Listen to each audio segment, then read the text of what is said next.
Hi, everyone. Showtime. It is Sunday, 2 o'clock Central Time, and I am Mary Gauthier, and we are with you live again for 50-something Sundays. We've been doing this since the pandemic, and we're doing it again today. It's March 28th. We're in Nashville, Tennessee today, where it's sunny and cool. And last night it rained in a biblical way. We are in the national news for flooding, particularly in the Brentwood area. There were 4 lives lost in the weather here last night, and the storm has been. It's just incredible how much rain came down last night. It kept coming and coming and coming, and our cell phone kept saying, warning, warning, warning, flash flood, warning, warning. And you were getting phone calls about it, right? Mm-hmm. You signed up to for something. Remember last year when we had the straight line wind thing? Yeah, we had straight line winds. How could you forget? Yeah. Almost a year ago today, that took huge trees down all over our neighborhood. So after the straight line winds, you signed up for a please call me if there's a chance we're going to die number. Gretchen Peters knows about all of those things. So I called her anxious about something, and she had a hello, and what do they say? There's like, warning. Warning, warning, there is a flash flood warning. Yeah. Oh, man. Well, it came, and it was effective. And then it went, and the all of the little tributaries are still very high right now. As I went to the gym to swim this morning, I could see the water line. It was really high.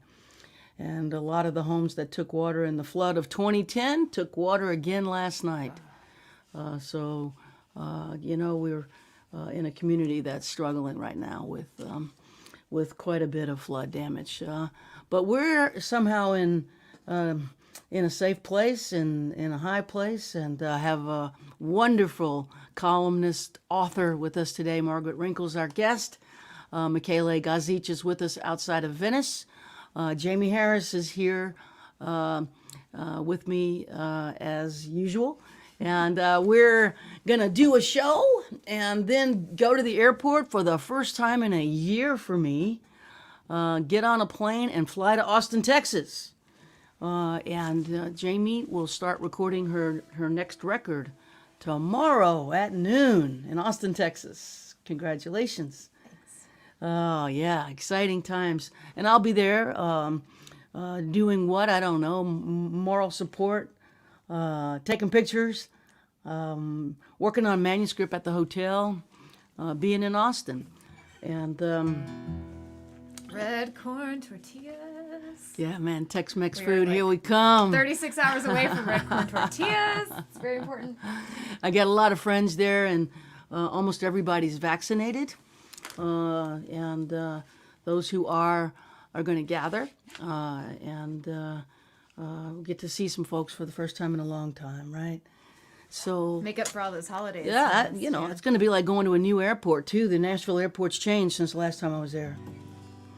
So there's a new Southwest terminal. The main terminal shut down. There's a north-south thing going on. So we're gonna be tourists at the Nashville airport apparently, and learn about it tonight. So play some songs and quit talking here. Thanks for joining us.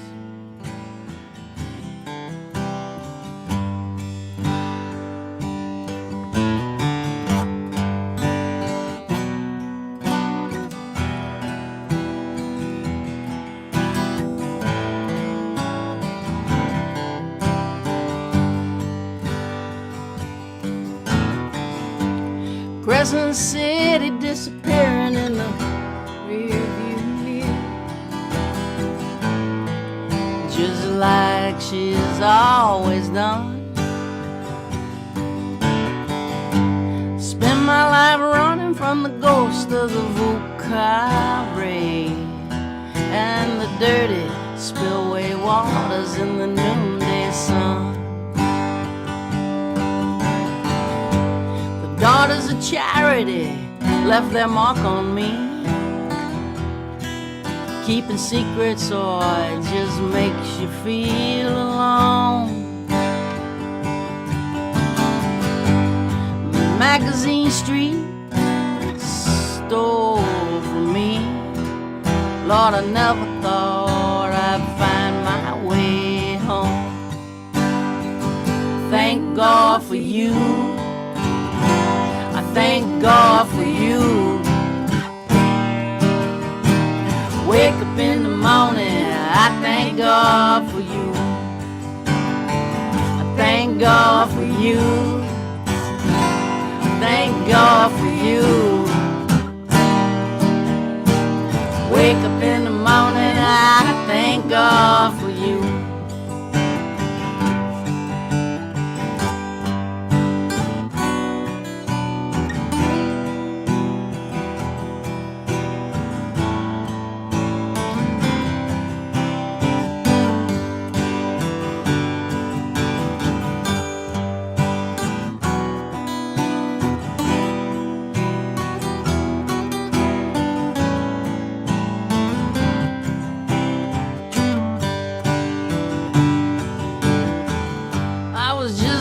The junkie jonesing on a Greyhound bus with a 20-year ticket to a tortured mind.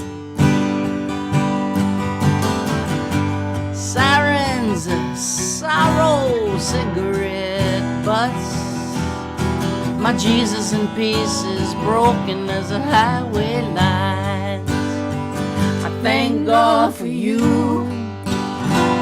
Thank God for you.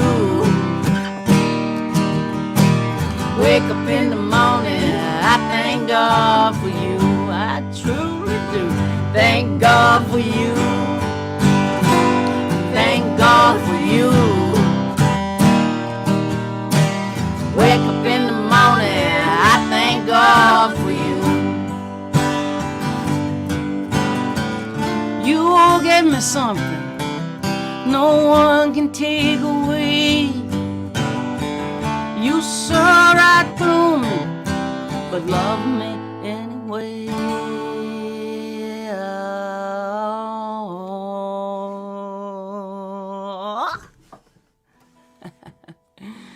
Thank God for you. Thank God for you. Wake up in the morning, I thank God for you. Thank God for you. Thank God for you. Wake up in the morning, I thank God for you.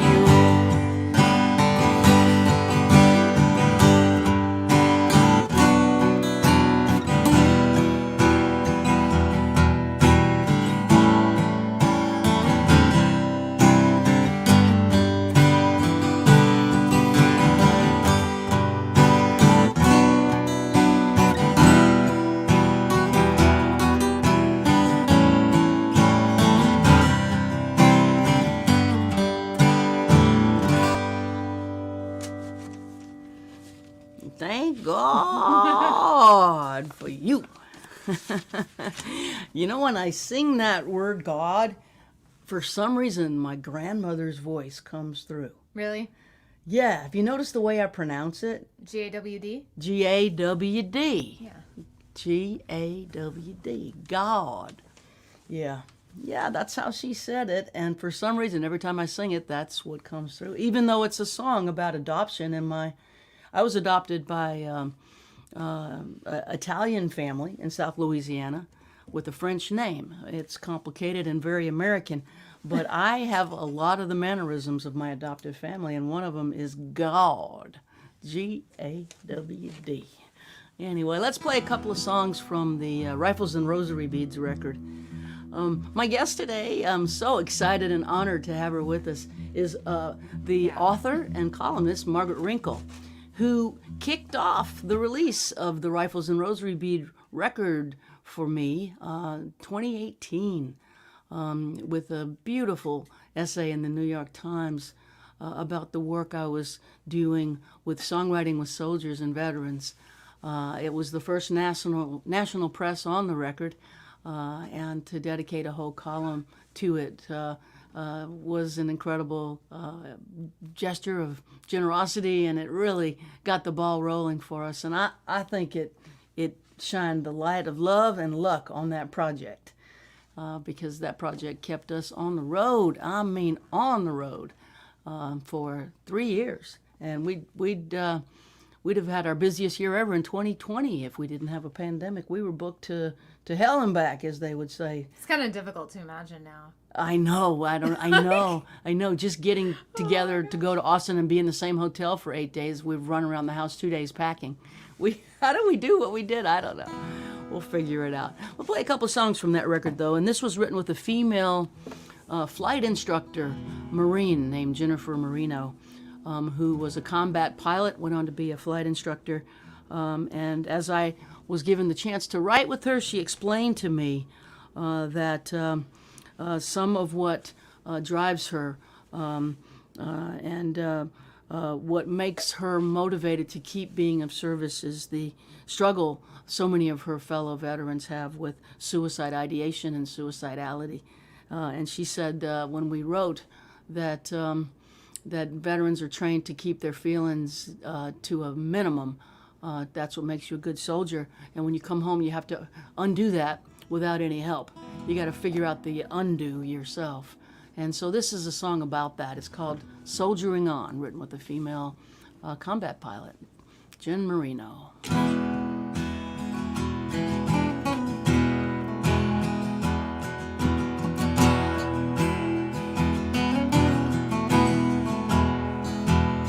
I was bound to something bigger, more important than a single human life.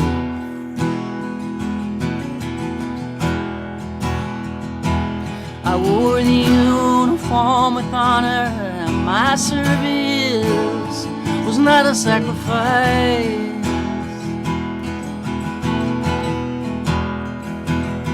And what saves you in the battle can kill you at home.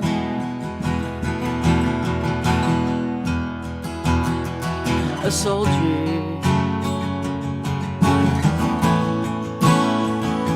soldiering on.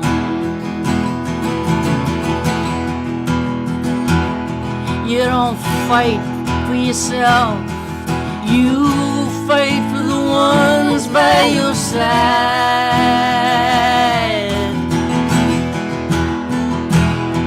And they do the same for you. To live, you must be willing to die.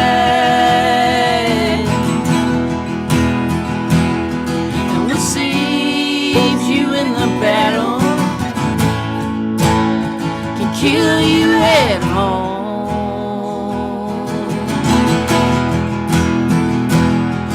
A soldier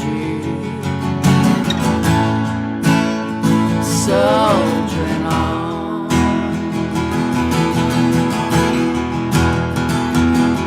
Oh, suck it up, shut it down. It don't matter how you feel.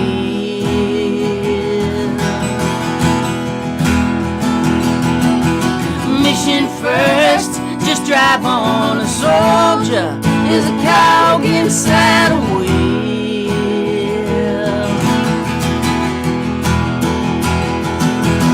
Up or down, all for one.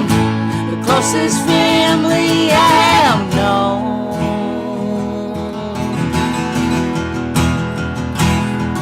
A soldier soldiering on.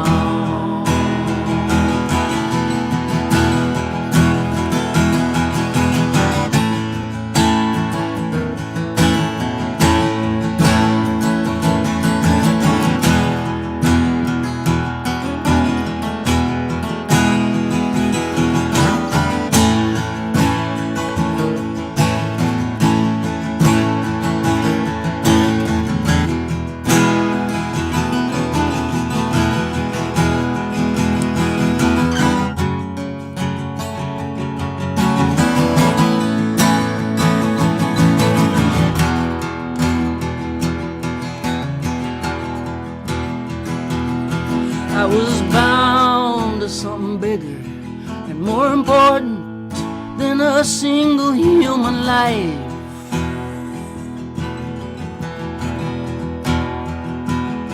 I wore my uniform with honor. My service was not a sacrifice.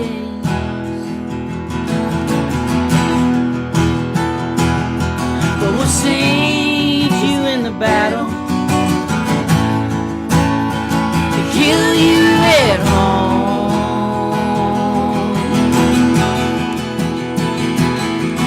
A soldier, soldier on.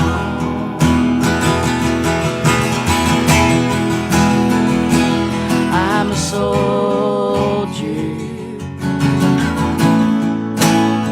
soldier on.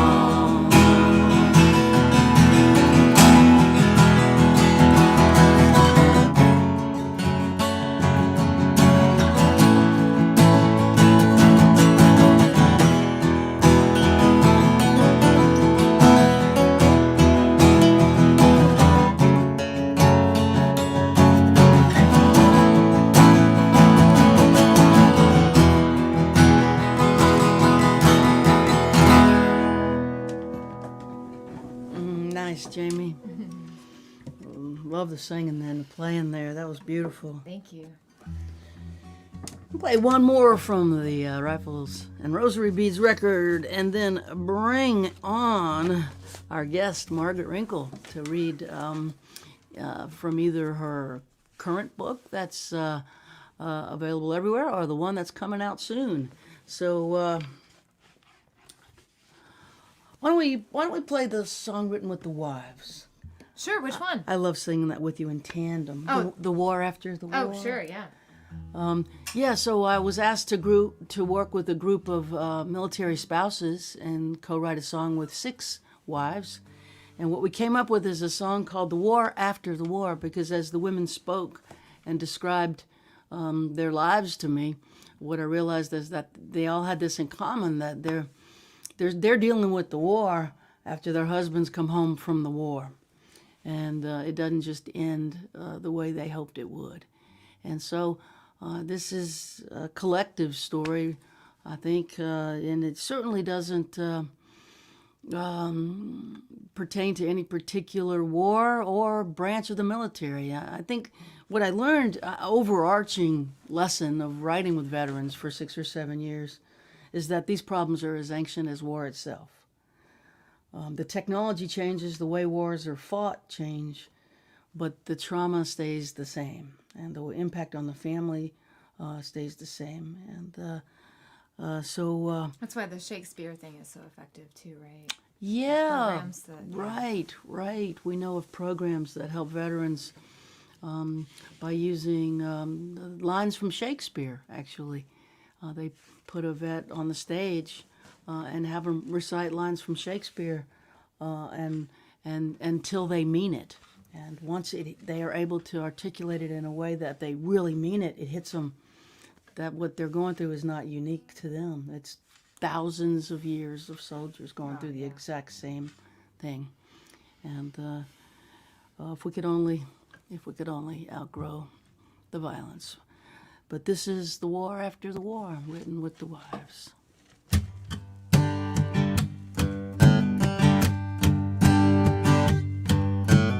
Who's gonna care for the ones who care for the ones who went to war? There's landmines in the living room, eggshells on the floor. Lost myself in the shadow of your honor and your pain. You stare out of the window as our dreams go down the drain. Invisible. War after the war.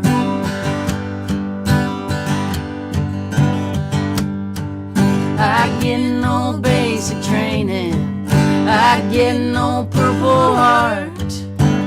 I am supposed to carry on, I can't fall apart.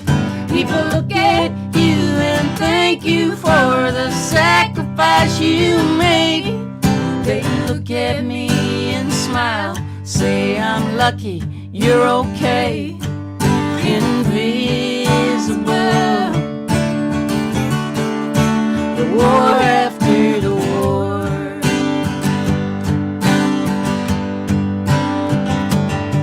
But I'm a soldier too, just like you, serving something bigger than myself.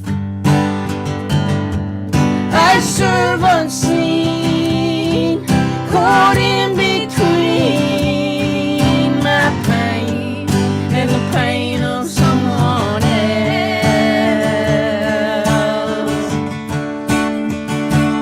But I'm stronger than you think I am. I'm right here by your side. I am not your enemy. I don't wanna fight. There's no going back in time. I know you're not the same. You are not the only one for whom the world has changed. Invisible, the war after the war.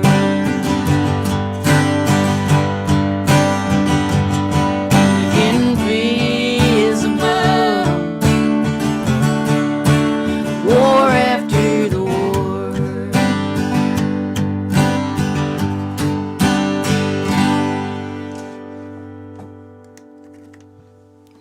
Yes.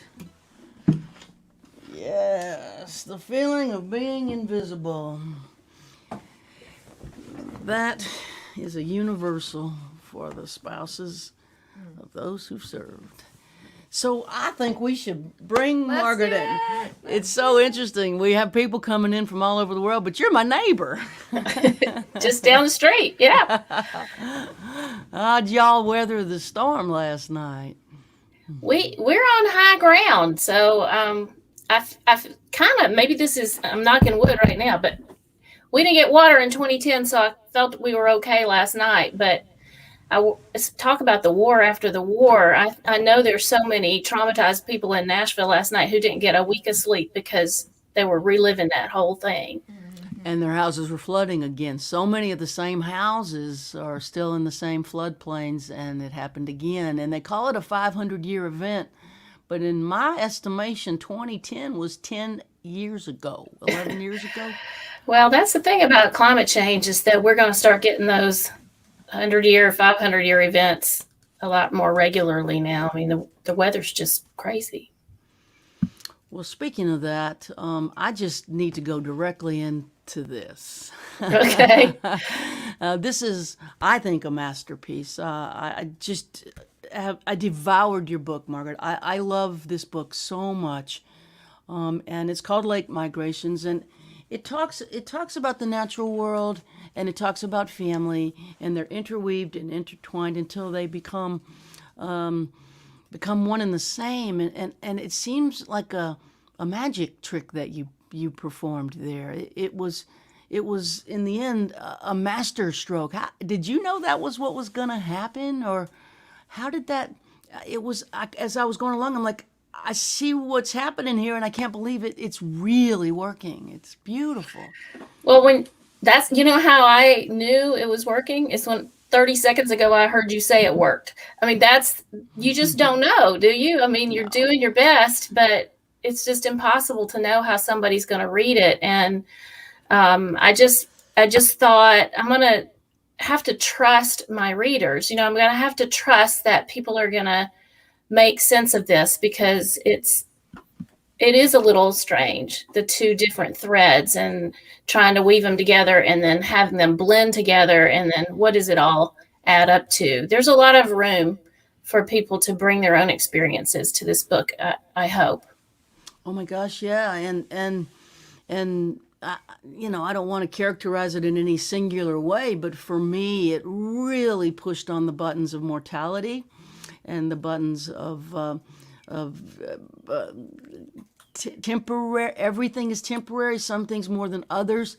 and we seem to be speeding up the lifespan of other things, making them ever more temporary.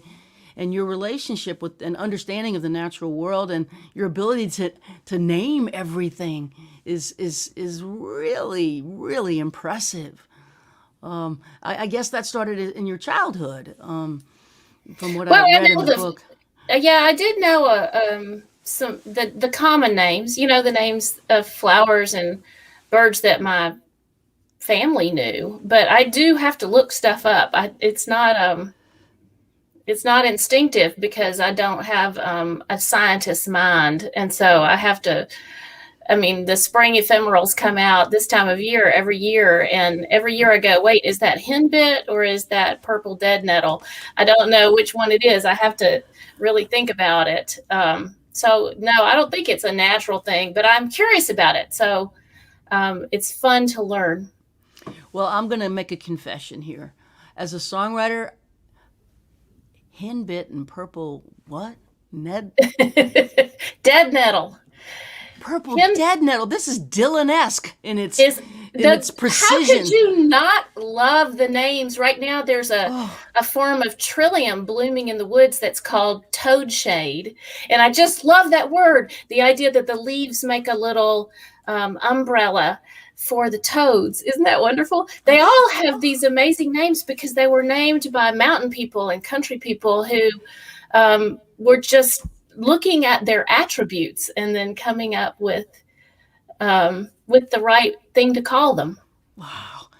Well, my last week, I think, was it last week that we had Ben Glover on? Yeah. One of my favorite co-writers that I've written more songs with than anybody on earth. And we've spent time poring over your column in the New York Times, columns for these names, because they just come right off the page and can land in a song, and they help describe more than just the thing that's named. They're bigger. I guess maybe that's because what you say, they were named by people who were trying to name them from their experience, not just a scientist, but a person who was experiencing the land and the nature. Well, a true scientist is careful to know the botanical name, because there are so many different varieties of closely related plants, but I just can't bring myself to do that. The names that stick in my mind are the grandmother names,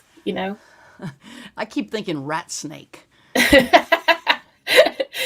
You probably have one in your yard. I love them. Is it brown with diamond-shaped pattern on its back?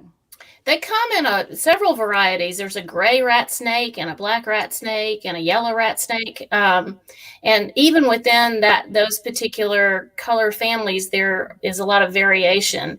But they're harmless to human beings. They're very shy, and they would much prefer to flee. They're not going to bite you unless you try to pick one up. But they have a role to play in the backyard ecosystem. We have a lovely one here. You write about it so beautifully. And the blue jays. I could talk to you forever about your book, but I think we would be best served to have you do a little reading. I would love to. I'm honored to be here. I have, as Mary said, the book is very all the essays are tiny, little short essays, and they some of them barely longer than a paragraph, some hardly more than a sentence or two, but they work together to tell the story of my childhood in Lower Alabama, and the way that childhood was so deeply intertwined with the natural world. I'm 59. I'm going to be 60 this year, and in the time when I was growing up, when I was very small, I can't remember when we got our first air conditioner, but I remember those days when there was no air conditioner. The doors were open, the windows were open, you smelled the storms coming in, you felt the grit of the dust in your teeth, you heard the birds singing from the earliest dawn until after dusk. And so the story of my childhood is also the story of the natural world in the American South. So thought I'd start with just some little short pieces from my babyhood. This first one I'm going to read is called "The Way You Looked at Me." Lower Alabama, 1961. Here are all my kin, my mother and my father, my grandmother and my grandfather, my great-grandmother in the placid wholeness of her white halo, arrayed around me. Born too early, tiny and frail, I am sleeping in every picture, and in every picture they are gathered around me, heads bent to watch me take each too light breath, willing my lips not to turn blue again. I am too small and always cold, but my people are looking at me as if I were the sun. My parents and my grandparents and my great-grandmother, all of them have gathered to watch over me. They are looking at me as if I were the sun, as if they had been cold every day of their lives until now. I am the sun, but they are not the planets. They are the universe. And then this next one I'm going to read is also very short, but you start to see the natural world coming in. I'm not a baby anymore. I'm a toddler here. This one is called "In the Storm, Safe from the Storm." Lower Alabama, 1965. At my grandparents' house in the country, we live on the front porch where the ceiling fan blows the bugs away and stirs the steaming air into something passing for a breeze. At home in town, we are very modern and have no porch at all. There's a concrete stoop, but only the barest overhang to cover it, hardly anything to keep away the rain or the blistering sun. When a storm comes, my father sets his chair right in the doorway, straddling the jamb. I love the storms. If I'm asleep, he lifts me up and carries me through the dark house to sit with him in the doorway and listen to the wind and the thunder. The rain comes and I feel it with the tips of my toes, but they are the only parts of me that get wet, for I have drawn my knees up to my chest under my nightgown, and my father has unbuttoned his corduroy jacket and pulled it around me and wrapped his arms around me too. I lean into him. I feel the heat from his body and the cool rain from the world, both at once. And then the next one I'm going to read introduces my baby brother, who's really only a year younger than I am. I don't know why I keep calling him my baby brother. But this one's called Creek Walk, Birmingham, 1969. The rocks are gray slate, massive slabs cantilevered over the water, as though the outstretched feathers of a great prehistoric bird had been caught in stone. My brother and I are barefoot, picking our way across the rock. We are always barefoot. The pads of our feet are thick, toughened by concrete and asphalt and gravel roads. And anyway, shoes would be useless on this slick rock. Worse than useless. We have not discussed a plan, and so we are making our way to the creek with no real intention. We are thinking of nothing. Or perhaps we are wondering if we will see another rattlesnake. Seeing any snake would be a cause for remark, but we have only once seen a rattlesnake. Mainly, we will turn over rocks on the bank of the creek, looking for worms and roly-polies. We aren't fishing. No one has taken us fishing. We're not the kind of children who would enjoy fishing, but we know we can summon fish by tossing worms into the water. And we like to feel the fish mouthing the freckles on our legs. Sometimes there are salamanders on the bank. Sometimes there are tadpoles in the foamy water at the edges of the backwash. Sometimes there are crawdads under the rocks that jut into the water. Always there are dragonflies, blue and bottle green and scarlet red, hovering over the flashing water. Always there are jays scolding from the dark pines. We see them and we don't see them. We hear them and we never register their sound. The mud and the moving water smell vaguely of decay, but the smell does not disturb us or inspire the first curiosity. We've never even noted it.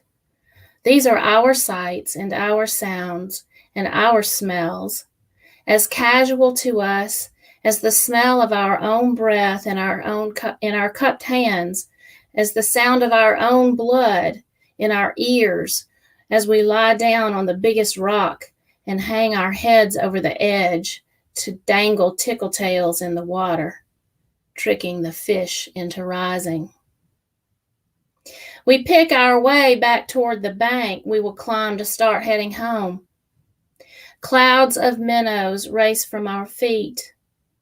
Clouds of grasshoppers rise from the timothy grass above the rocks.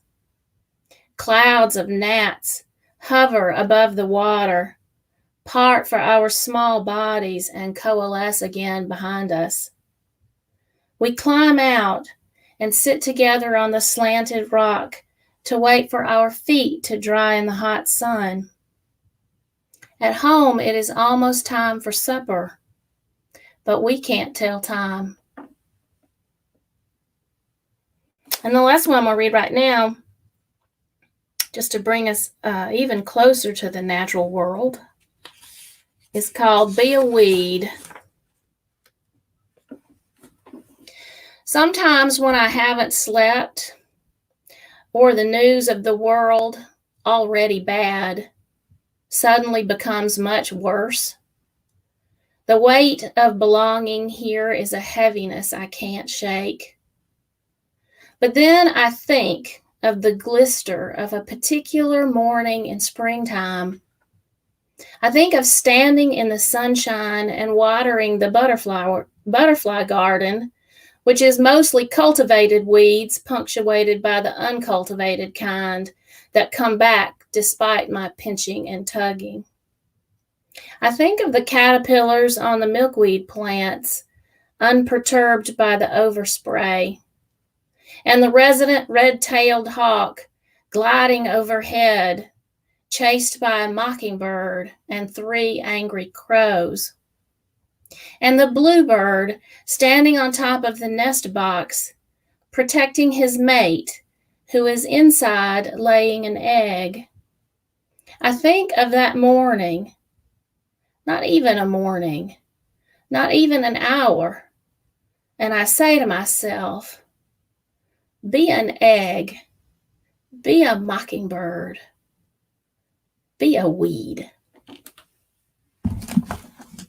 Thanks, y'all. Oh, that's so great. I feel like a little kid, like it's story time. The length of these, would you call them essays? I think it's a stretch to call them essays, but I don't know what else to call them. The short essays. It makes it easy to read the book. I wonder if there's something that's happened to our attention span. I think this may be a new way of writing that really resonates, because I could plow through your book confidently and not feel overwhelmed, because the length is something I could consume. Well, I didn't think of that. I wrote them. They're so short because I was writing them at a really busy and overwhelming time of my life. And I just wrote what I had time to write. But But I hadn't thought of that. But I do, as a reader, feel that way about short chapters in a book. Yeah. I'm reading along and I'm tired. And then I see that the next chapter is only a page and a half long. I think I Keep can going. do that. And then it kind of tricks me into keeping on going. Yeah. My vignettes. I don't know. Uh-huh. I don't know what to call it except for beautiful. And your brother, did he am I correct in did I read that he did the illustrations? He did. He did. He's an artist. He's been an artist since he was tiny. He teaches art at Austin Peay State University up in Clarksville, Tennessee. But he has he has a gallery affiliation also, and he's very he's very busy. But he made time to do all these. I think 21 original pieces of art for this book because it is a story of his childhood and his parents, and as much as it is mine. It's an absolutely beautiful book, and I think your paperback edition is it coming out on Tuesday, or is it Coming out on Tuesday? Yeah, I think you can get it in a lot of places. I think independent bookstores are selling it already. I signed a bunch of them over at Parnassus here in Nashville, and they ship. If you want a signed copy, they'll be glad to send you one. Yeah, I checked on that. Parnassus Bookstore in Nashville, Tennessee, has signed copies of the paperback edition of Margaret's current book. And I couldn't recommend it more highly. I just love it. I think it's a tourist destination. Once we start having a tourist industry again, people come into town, people come to hear music, and then they go to Parnassus Books. Yeah. Well, it's a city of songwriters, but also authors, Ann Patchett's our neighbor up the street. Her husband, Carl, has been my doctor until he retired during the pandemic for 20 years. I take pride in the fact that there's authors of stature all around. Allison Moorer lives up the street. Rodney Crowell's a couple of miles away, and there's songwriters who've written books, and there's just great writing in this town. There's a lot of cross-pollination, a lot more than there used to be, because you're seeing more like your book. You're writing, you have a book and you have records, and I'm sure, I think as that cross-pollination happens more and more, I'm excited to see what's going to happen. Will there be more music in non-songwriters' books? Will there be more books from songwriters? I think either one or both would be wonderful. Oh, I love it. I love being in a creative environment. It inspires me to create. Sure. And you have been inspirational for me since I met you at the Southern Festival of Books all those years ago. Yeah, that we were both at Odie Lindsay's reading. I know Odie's been a guest on your show. Odie's been a too. guest. Yep. Yeah. And I just love his work. And I remember you were sitting on the front row asking this incredibly insightful question, and I was determined to catch up with you and find out who was asking these questions. And then when you told me your name, I thought, oh my God, I have loved your work for so long, but I was only seeing the back of your head, so I didn't know who was asking that question. Oh, to think, look at this full circle, how it's come, how we've, that was a lot of years ago. I don't know how many, I can't even speculate, more than 10. No, not, because it's more like, it was when Odie's first book came out, the short story collection. So maybe more like 7 or 8. 7 or 8, yeah. Time has gotten harder. Yeah, it sure has. Gosh. Well, we're going to have you back to read some more in just a little bit, and we're gonna ask you some more questions about what you're working on now, and talk about working for the New York Times and coming up with a weekly column with which I'm still in awe of. That you could do that every week. It blows my mind. So we got a lot more to talk about. Great. So we'll see you in a few minutes. Okay. Thank you. And in addition to us heading to Austin for Jamie to make a new record starting tomorrow morning, she put out a record over the last, 2 weeks or so? March 5th. Yeah, describe it for everyone in case they don't know about it, because it's a beautiful, beautiful. Oh, thanks. Well, I took 7 songs from my debut record, Red Rescue, and re-recorded them essentially live at the Congress House studio. It was me and 2 harmony singers, both of which were roommates of mine. So we actually sat around the kitchen table or like in the backyard singing these songs. And they'd been in my band for many years, and we added a piano player on some songs. My longtime guitar player, Brian, who I met in church. He was like, we met in Hewitt, Texas at church. And then Ray Bonneville, great, songwriter, groove master, harmonica player, stopped in to have lunch and played harmonica on the track. So everything was like very organic. We did it in 2 days, and I'm super proud of Yeah, of what people happened. really, really like this record. It's called the Congress House House Sessions. Yeah, thank you. It's a beautiful piece of work. And your friend Scylla did the Sela, yeah, did the artwork. artwork. Jamie has a lot of good friends that are all artists, and she brings them into her art and is really good at that. You're a community person. I would describe you as a community person. Yeah. And so you engage your community, like your T-shirts, for example, designed by other songwriters. Yeah, and- everything in my merch store is designed by other musicians Yeah. or songwriters. Yeah. So the Congress House sessions are available everywhere, including your website. That's right. And you're going back to Congress House to start recording brand new songs, brand new record tomorrow. But would you play one from the current Sure. Congress House sessions record? Oh, okay. Or whatever you I want to play. was gonna play something different, but Oh, I thought you said, did you say Love's Gonna Come Again? Oh, that's a new song that you're going to be cutting this that's week. okay. No worries. You confuse it with Catch It Now, probably. I Similar. confused it with Catch It Now. Has can that happened see- before? No, but I could see where your train of thought was going. That's what she reads. But she thank re- you. I'm she happy reads to my talk mind about. now. I'm Yeah. happy to talk about the EP. Yeah. It is definitely the bridge that I think helped me decide to work with Mark for from the ground up for this next record. It makes sense. That was Feels good to such a go back successful project that going back there just makes sense, and I'm excited for you. Thank you. Thanks for coming with me. Yeah, can I play lead guitar? Okay, sure. Yeah.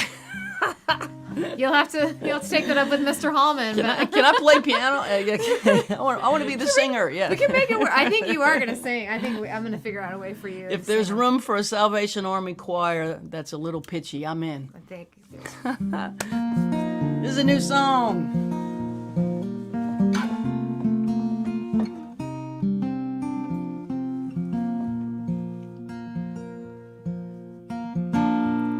Love is gonna come again. Maybe when you're not quite looking. Maybe tonight, my friend. Maybe when you're driving, love will call and you will fall into a place you never thought you could fit in. Love is gonna come again. No, you don't believe me yet. Stuck inside your head, wondering what you could have said. In that bed, love will find you and remind you of the things you thought you'd give up feeling. Love is gonna come again. I know it hurts like hell right now, and only you know how. No one can tell you when. Oh, but love is gonna come again.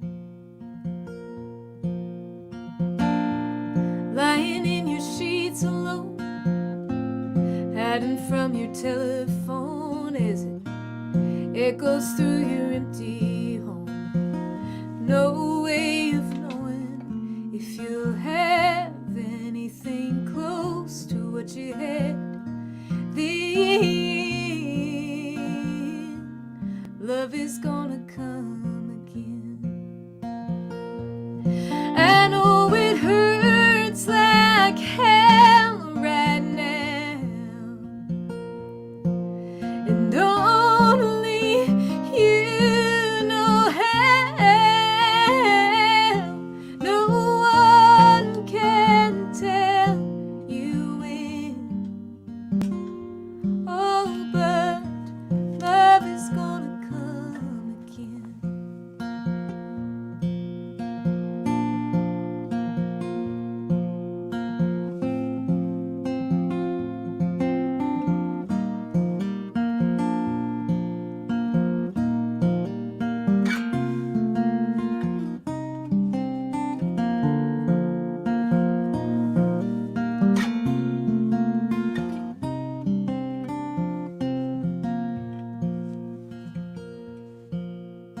Joy will find its way to you. Maybe it'll come with the morning dew, right where those flowers grew. And butterflies flew, and on their wings they always bring the kind of peace to ease your grieving. Love is gonna come again. Oh, love is gonna come again. It's such a good song. Thanks. Oh, I should say written with my friend Graham Weber. Written with Graham Yeah, Weber. gotta give Graham the credit.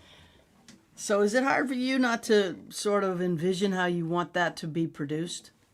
Are you thinking about such things? You know, that's a good question. Actually, Are you I leave have it up to zero- the producer and let yeah. him? You know, so the last time I made a record, I mean, I've been playing for 18 years without ever putting out a record, which is kind of insane.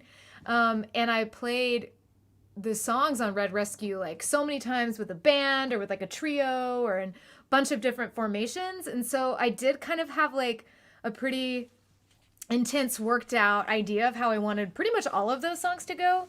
And with every single one of these songs, I'm not emotionally attached to how I hear them Because you haven't played them with a band. because I haven't played them with the bands. And if anything, like, you know, so many of these songs I've realized came about because I don't know, I feel like I got stronger playing the guitar. Like I'm singing out more than I did on the other previous songs that I've written. And so I kind of just feel like we're going to do with what Patty Griffin did with 1,000 Kisses, which is like record my vocal and my guitar and then figure out what needs to be around it. And so I feel like really excited about going on that adventure with Mark and not having any... Not pre-thinking it. That's good. Exactly, yeah. That's Being good. You know, open to it, I think is really think- emotionally good for me. So I'm not like... Stay open. Yeah. One of my pet peeves is when I'm co-writing with somebody and we're not even into the frickin' second verse and they start talking about how the song is going to be produced. That makes me insane. It makes me nuts too. Yeah. It makes me anxious because if you're producing it before we even write it, it makes me nervous for some reason. It's just too far in the future for me. Like I don't even know if this song is going to be worthy of being produced, much less let's produce it while we write. So that's funny. interesting. I do feel like there's some songs where maybe because I have like a harmony singer brain, where sometimes I do hear harmonies that feel like they're born with the song, you know, like before. Because you're a harmony singer. Yeah, or like even like with, you know, the fair and dark haired lad, I know I want a really gravelly voice on there. That's the only request I have for the whole record is a really gravelly Greg Brown type voice on that song. I That's bet the you only. could find one in Austin. I bet you I can. bet we could.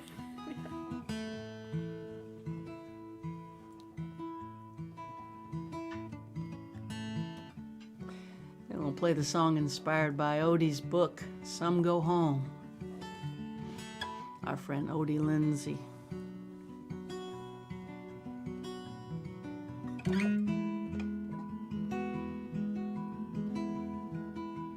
Highway 90 westbound in the falling dark, rolling past cornfields, catfish farms and swamps, a Pascagoula sunset, a longing breaking through. I don't know why I'm always leaving. I don't know why I left you. Won't you meet me in the meadow? We can look up at the stars, lean into the wind, dream again, find out who we are. Won't you meet me in the meadow? No more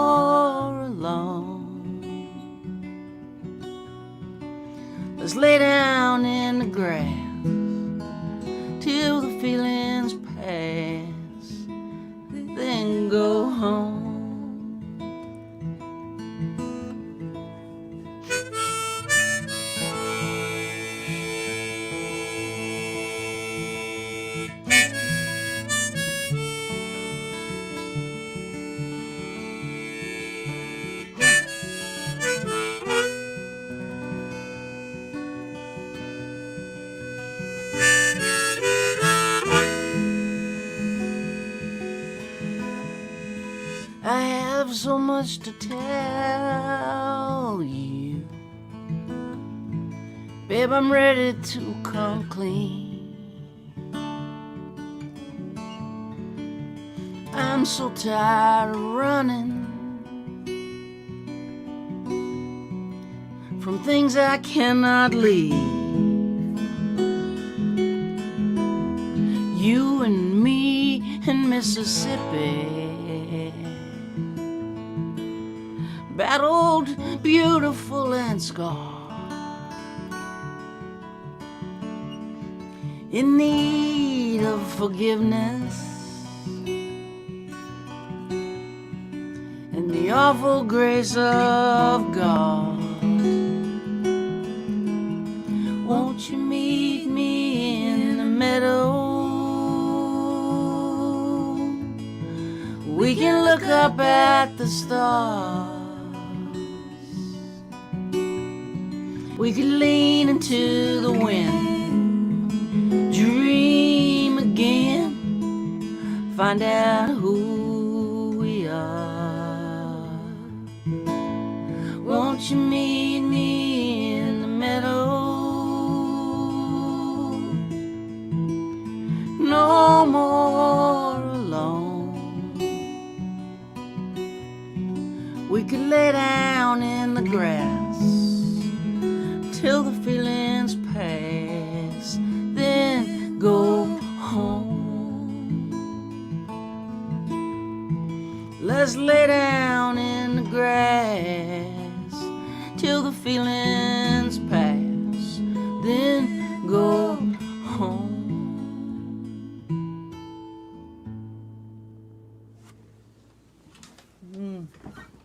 That always brings me back to Pitchland, Mississippi. Pitchland, Mississippi. Strawberry Queen. The Strawberry Queen, Colleen, U.S. Army, Strawberry Queen. Oh my God, I can't wait to see what he comes up with next. Can't you see that? That's going to be a movie. That's gotta be a movie. That's what Donna Tartt thought too, so who knows? Yeah, I that's don't know what what's going to Donna be a Tartt movie or thought. not. Secret History should have been a movie a long time ago. Confederacy of Dunces should have been a movie a long. Movies are a lot more complicated than making a record or writing a book, apparently.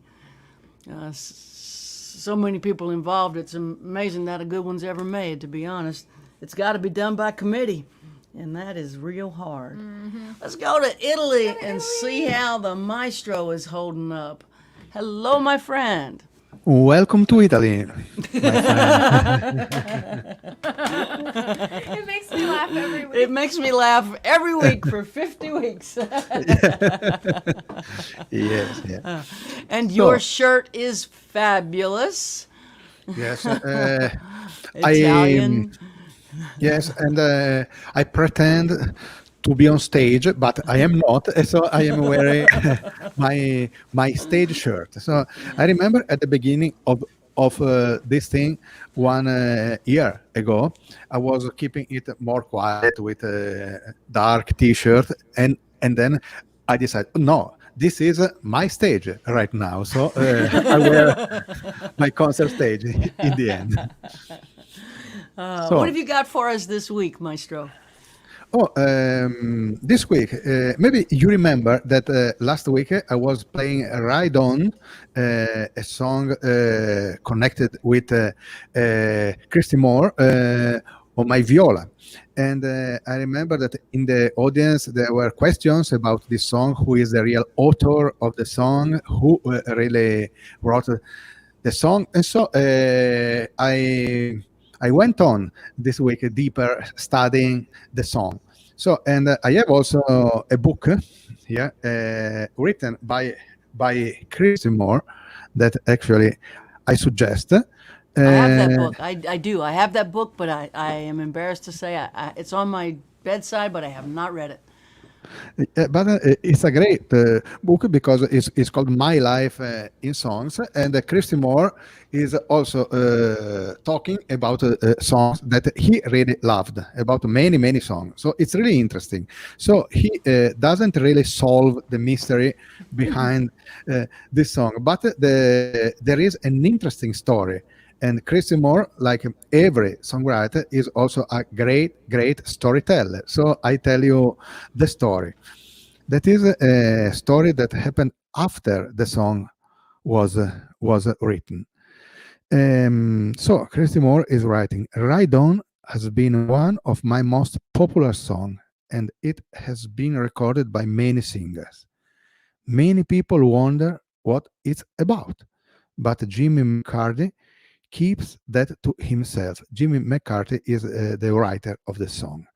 All we need to know is what it means to us individually. I have lived every word and line of this song, sometimes in more ways than one. My thanks to Jimmy for offering me the first ride. Then, after other words about the recording process that you can read in the book, in the end, Christy Moore tells this story called Bess and Susie. I got to know them, Bess and Susie, when I played Half Moon in Putney. Bess worked with the Sound Hire Company. Him and Susie would sit side stage and drink in the music. They loved the gig and never needed to tell me, for it showed. They were a beautiful couple. A year passed and I was booked to play in Luton. It was a horrible cold winter's night and we had trouble finding the venue.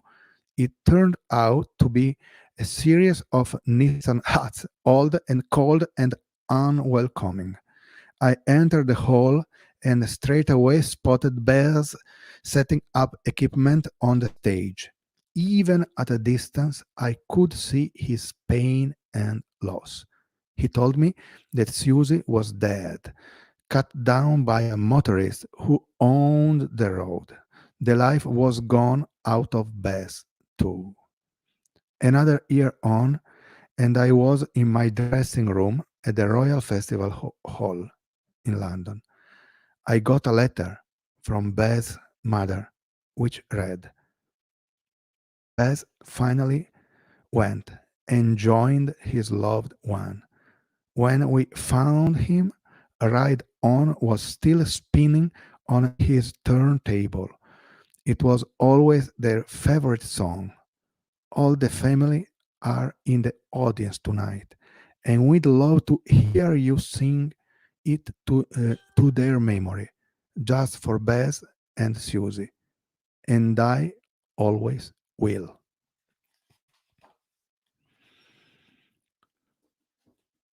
So, this is the story. And if there is time, Mary, Jamie, I can perform the song on the piano tonight. Of course. All right, so I do it. A different version because Christy Moore is always playing this song on guitar and vocal. So it's I'm trying a piano version.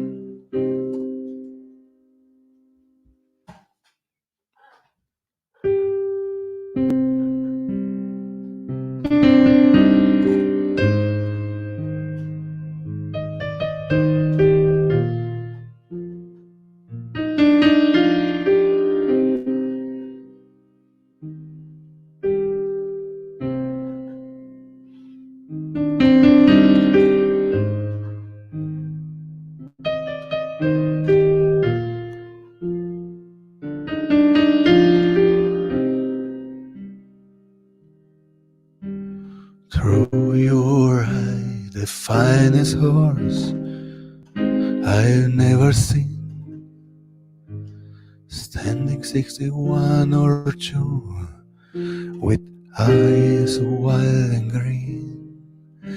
You ride the horse so well, hands light to the touch.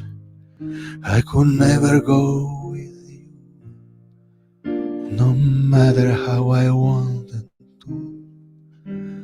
Ride on, see you.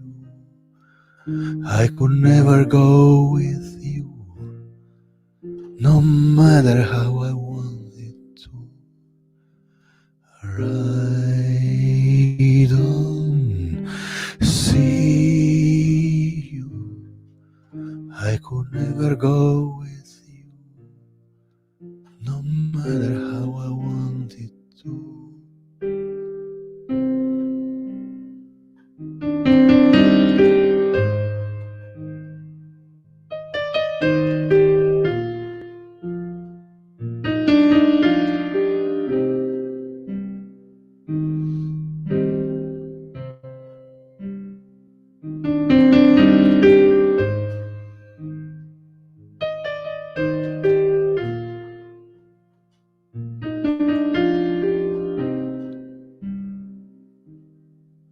When you ride into the night without a trace behind, run your claw along my gut one last time.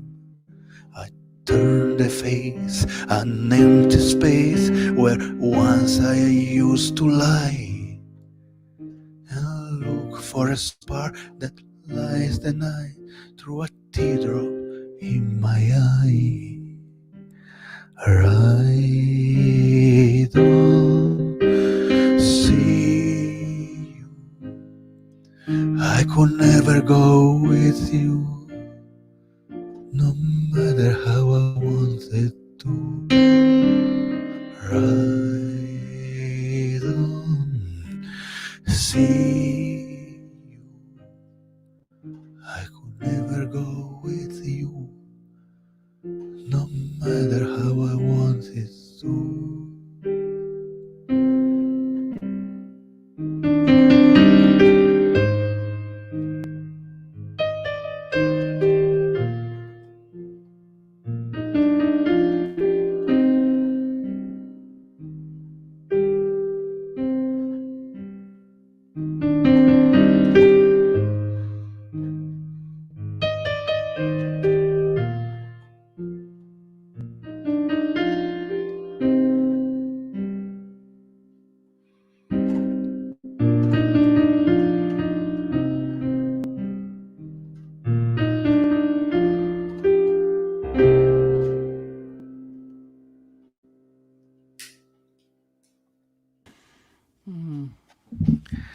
I hope you liked it. Gorgeous. It was because I kept thinking about this song the whole week, and so I was thinking this Sunday to bring all our friends to my office. I'm still thinking about this since last Sunday. It's such an intense song, and the mystery is still not solved. But there is this story that I found that was really something. Yeah. Yeah. It is some kind of deep truth that there's no words for. You can only feel it, which is Yeah, why we do that's art. true. Yes, Yeah. the mystery of in songwriting. You did it beautifully, Maestro.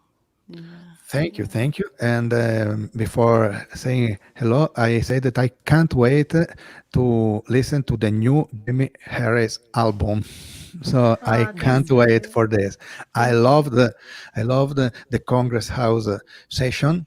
I love the stripped down version of your songs, and so I really can't wait for the next album. And if you want a violin shipped from Italy, I'm ready. Oh, yes. Viola too. Yes, and viola too. Guaranteed to be played in a really incredibly beautiful Italian shirt. Obviously. The shirt needs its own album credits. actually. That shirt needs its own album cover. I know. Yeah, that's important for the sound. Thank you, Michele. Thank you, my friends. We Ciao. love you. We'll see you next week. We'll see you next week. Ciao, ciao. Ciao, ciao. Let's go back up the street and bring Margaret back in. Hi. Gosh, that was beautiful. I know. It's an Italian violin player singing an Irishman's signature song, and then here we are in Nashville. We're a global village in art, isn't it something? It's beautiful. What you gonna read for us next? Well, I thought I would read something from the book that's won't be out. It won't be out until September, but it's available for pre-order now. It's actually a collection. This one's called Graceland at Last, and it's that Graceland. It's I'll get to that in a second, but I will mention that it includes the article I wrote about you, After War, 3 Chords and the Truth. It's the book. It's not it's really a selection of columns from the New York Times. These are the ones that are specifically about the South, more so than about just the random other things I sometimes write about. I hope it presents kind of a version of the South that's a lot more complicated and nuanced than most people from outside this place seem to understand that we are. What a multiplicity of cultures and ideas and people we have down here. But I'm not going to read that one because you've already linked to it all over the place. So I'll read the title essay about my visit to Graceland, and it's called Graceland at Last. For reasons I cannot explain, some part of me needed to go there. And it ran originally on January 6th, 2018. In 1986, Paul Simon released his 7th solo album, Graceland. 1 year later, my fiance and I moved to Nashville. He was driving my father's secondhand panel van with the fake wood-grained wraparound made of shelf liner that masked the previous owner's business logo. Attached to the van was a trailer too heavy for the hitch. I was driving the exploding Pinto, a nickname derived from that ancient model's fuel tank fires, and on top of the Pinto were several 100 pounds of books provisionally contained in a homemade roof rack made of 2x4s. Between South Carolina, where we had just finished graduate school, and Tennessee, where we would start our new teaching jobs, lay the Appalachian Mountains. Getting over them in one piece would be the first real test of our lives as fully employed adults. Top heavy and buffeted by winds, the chugging old Pinto struggled. My traveling companion, a cat who badly needed to pee but refused to use the litter box on the back seat, was perched on my headrest, her claws gripping my head as 18-wheelers barreled around us in the dark.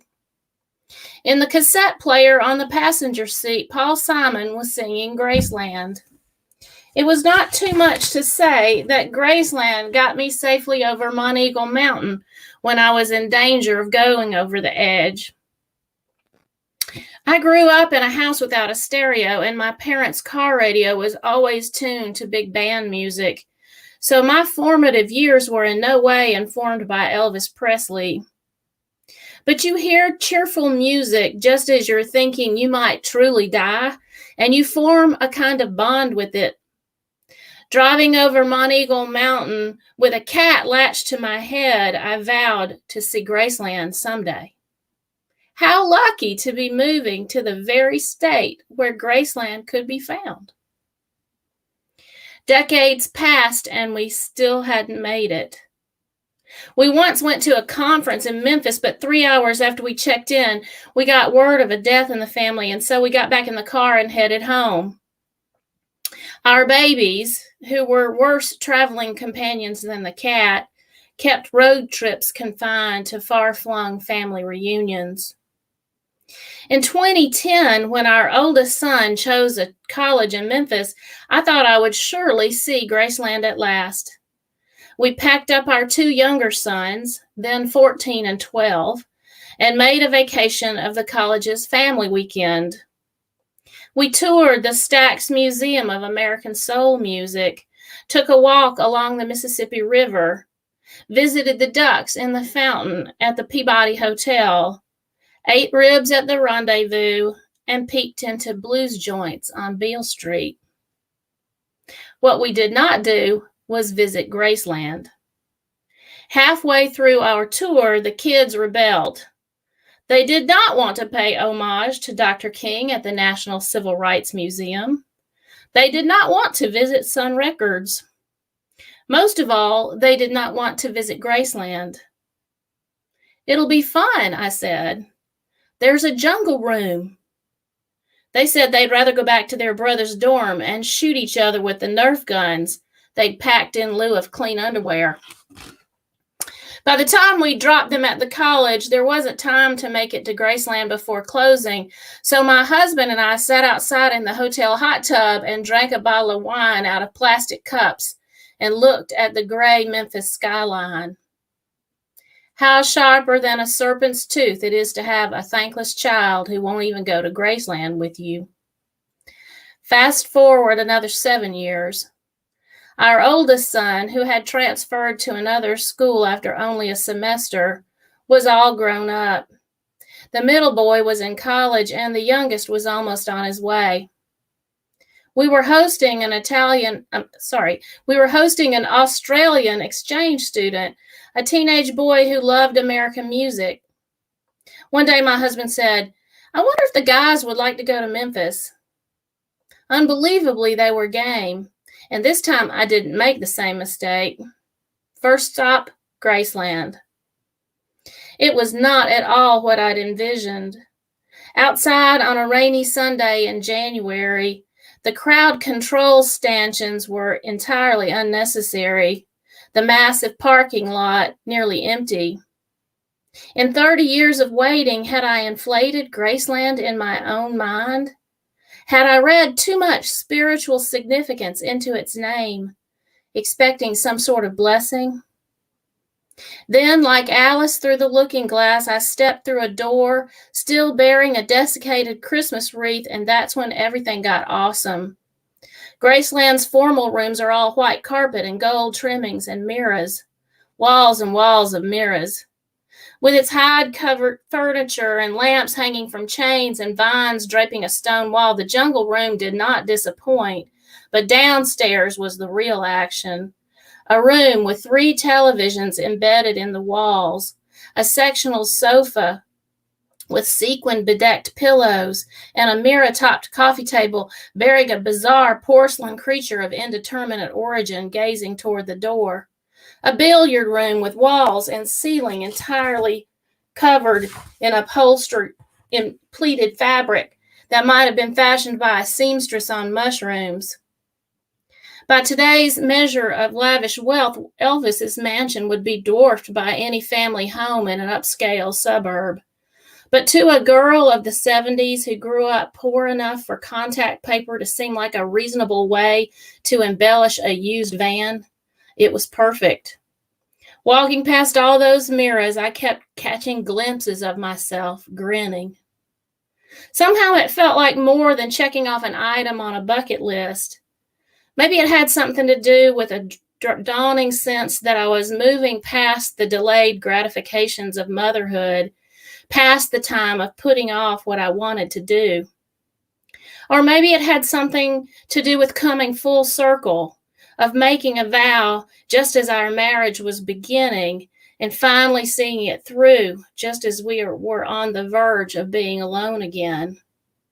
Mirror after mirror, there I was, right in the heart of Graceland, smiling and smiling and smiling.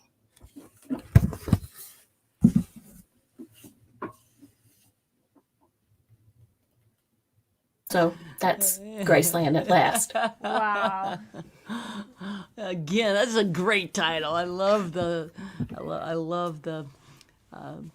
imagery. Graceland at last. It's just fantastic. Fantastic. It's worth a drive to Memphis. I noticed in your comments, we're hearing from people all over the world. You weren't kidding. All over the world. But if y'all ever get to Tennessee, go to Memphis. Yeah. First stop, National Civil Rights Museum. Oh, Second stop, Graceland.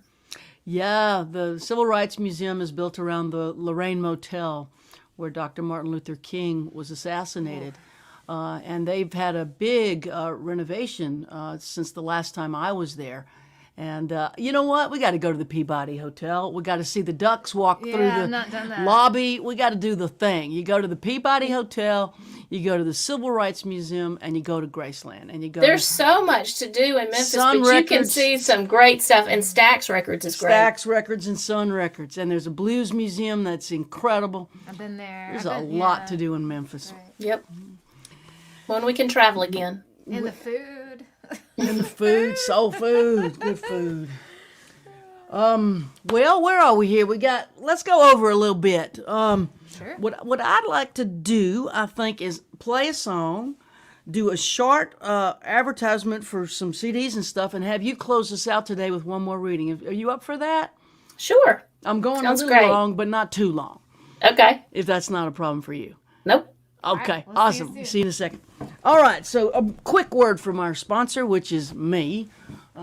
You can get every record I've ever made in a box. It's called a bundle, 10 records, and I give it to you for $50, and we'll ship it out Monday. You can order it on my website, and it's a very good box. I guarantee the box. People like the records too, actually. It's my life's work in addition to the book that's coming soon. Okay, we've got vinyl. We've got vinyl. Lots of vinyl. You like LPs? We got vinyl. You can get it on my website. We also have T-shirts. Of course, we have T-shirts. And my T-shirts are a plea for Mercy Now. Small to XXX. Available on my website. Also, tea towels taught to me by the British folks who said you must have tea towels. So I got tea towels. And the tea towel that we have right now is with the lyric of Mercy Now on it. And just quickly, I'll be teaching a songwriting workshop online. It'll be over 5 Saturdays, 2.5 hours every Saturday. There'll be 20 songwriters in the class, and it doesn't matter if you've put a bunch of records out or if you've never written a song. I want to work with you. I want to move you further up your songwriting ladder. And we're 3/4 sold, so there'll be a rush to the finish, and I'm sure it's going to sell out. They've all sold out over the pandemic. So that starts April 10th. It goes for 5 weeks over 5 Saturdays, 2.5 hours each Saturday, starting at 11 a.m. And we'd love to have you. And you put out a missives this week, too. I put out a missives missive. this week. Yeah. Answered a question about writing songs about family and how tricky that can be. So you can find that on my Facebook and website and And you can stuff. ask you a question. Oh, yeah, that's right. If you got a question for me, fill out the form on my website. Jamie will post a link, and I'm taking these questions seriously, using them as writing prompts and answering as many as I can in a short form essay. Thank you, Rachel. Thank you. Appreciate that. It's fun working with you. It's been a couple years. I hope your songwriting's come along.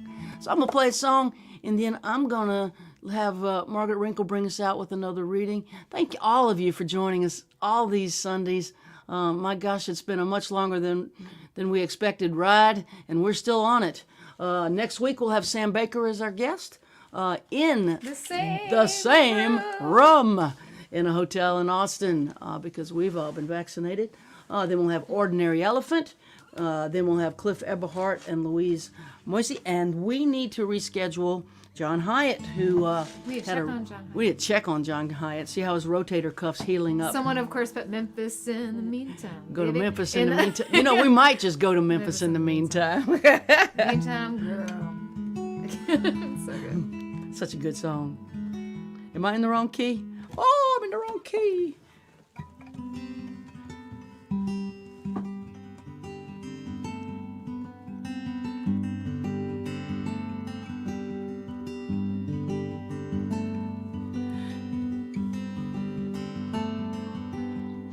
This goes out to all of you who are missing someone today.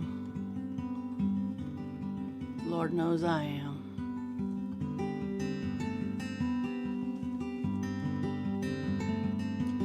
May eternity hold you in the hollow of her hand.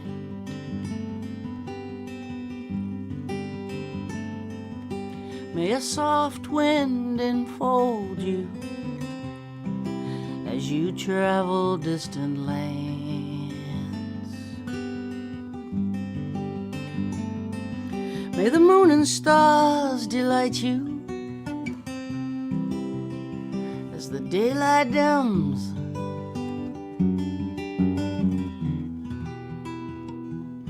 Till the morning sun warms your face, till I see you again.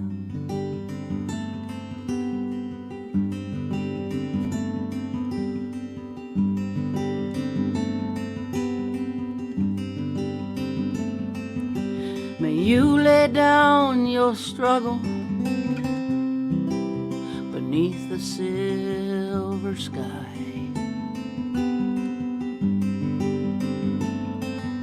May a summer rain inside your dreams sing a lullaby.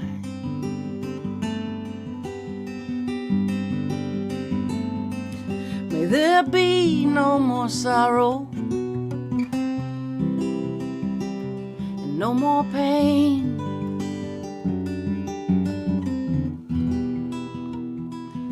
May you sleep inside the stillness of the night till I see you again.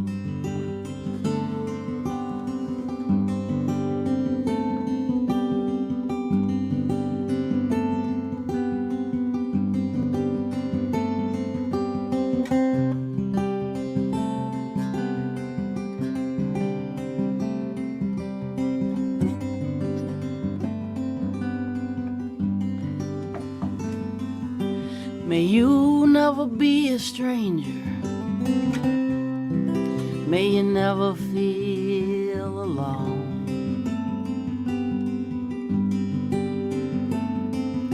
May you reunite with family and friends. May they walk you home.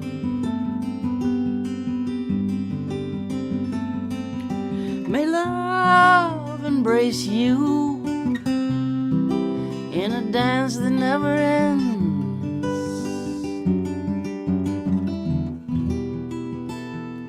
May you rest in gentle arms till I see you again.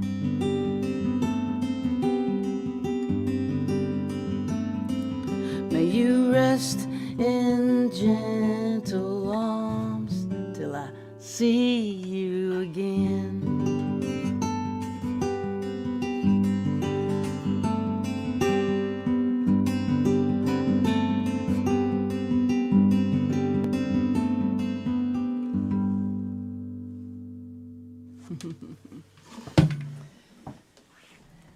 We're going to let Margaret bring us out today. Thanks for the tips. We're going to share them with the artists that you've seen on the screen today, and we appreciate everyone coming, and we sure appreciate sharing this afternoon with you, Margaret. Gosh, I'm in awe of your ability to use language to express emotion. You are a phenomenal writer. Gosh.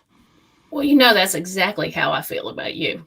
So, and Jamie, and I just can't wait for your book, Mary. And Jamie, I can't wait for your new record. And I'm just so grateful to be here with y'all this Sunday afternoon. And I hope you keep doing these, even when you go back on the road, because they're really a gift to all of us, these Sunday afternoons with music. You. And yeah, you know, it's a way of cross-pollinating and introducing people to people. It's really quite fun. So one of the gifts of the pandemic. Yeah, it has been, and I'm truly excited for your next book as well. Thanks. So we'll let you take us out. Thank you, Margaret. But I'm going to go back to Late Migrations for this one. It's really short. It's called Holy, Holy, Holy. On the morning after my mother's sudden death, before I was up, someone brought a basket of muffins, good coffee, and a bottle of cream, real cream, unwhipped. Left them at the back door and tiptoed away. I couldn't eat. The smell of coffee turned my stomach, but my head was pounding from all the tears and all the what ifs playing across my mind all night long. And I thought perhaps the cream would make a cup of coffee count as breakfast if I could keep it down.